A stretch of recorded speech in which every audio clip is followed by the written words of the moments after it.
যে সমাজের মধ্যে সবচেয়ে ভালো লোককে তাকে দাওয়াত করে খাওয়াবো। আপনারা এই কথা অপকটে স্বীকার করবেন।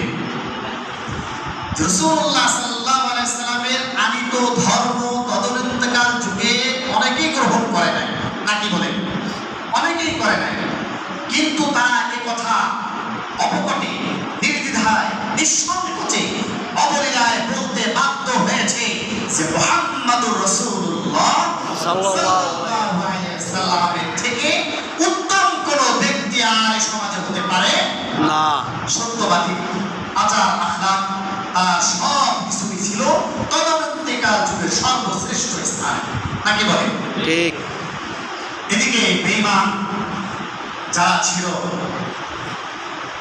তারা তাফসীরের কিতাবে এই আয়াতের ব্যাখ্যার মধ্যে আসছে উকবা ইবনে আবি মুঈত, আবু জাহেল, উতবা, শাইবা, এই সমস্ত নামগুলো শুনেছেন আপনারা? উমাইয়া ইবনে খালদ, এরা ছিল তদন্তকাল বেঈমানদের লিডার। ওদের অবস্থা ছিল যে ওরা তো তখন ব্যবসা বাণিজ্য নিয়ে ব্যস্ত ছিল, মাঝে মাঝে ব্যবসা বাণিজ্যে লাভবান হলে ওরা একটা খাওয়ার আয়োজন করতো।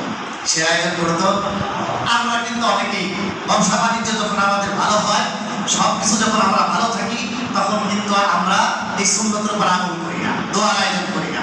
এবার বলেন আপনারা এখানে যারা আছেন যে সব কিছু নিয়ে ভালো আছে, কোনো ধরনের পেরেশানি নাই, কর্মক্ষেত্রেও পেরেশানি নাই, বাণিজ্যিক ক্ষেত্র ব্যবসা বাণিজ্যেও কোনো পেরেশানি নাই, তারপরে সামাজিক ক্ষেত্রে কোনো পেরেশানি নাই, কয়েকজন লোক আছে যে ইমাম সাহেবের কাছে এসে বলেছে হুজুর আমার জন্য একটু দোয়া করেন, আলহামদুলিল্লাহ আমি অনেক ভালো আছি।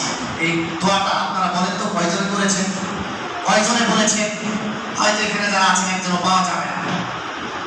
কিন্তু ব্যতিক্রম যদি হয়, কেউ যদি ব্যবসা বাণিজ্যের অবস্থা মন্দা যায়, তারপরে পারিবারিকভাবে একটু অশান্তিতে থাকে, কর্মক্ষেত্রে একটু অশান্তিতে থাকে, তখন এসে কি করে ইমাম সাহেব হোক আরো যারা হোক তাদের কাছে বলে যে হুজুর পেরেশানি চলতেছে, একটু দোয়া করে।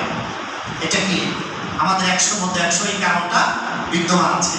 কিন্তু নিয়ম হলো সুখে থাকলেও কাকে স্মরণ করা? আল্লাহকে। কাকে স্মরণ করা? আল্লাহকে। আর যদি বিপদে পড়ি তখন কাকে স্মরণ করা? আল্লাহকে। বিপদে পড়লে আমরা স্মরণ করি, কিন্তু সুখে যখন থাকি তখন আমরা আল্লাহকে অধিকাংশ মানুষ ভুলে যায়।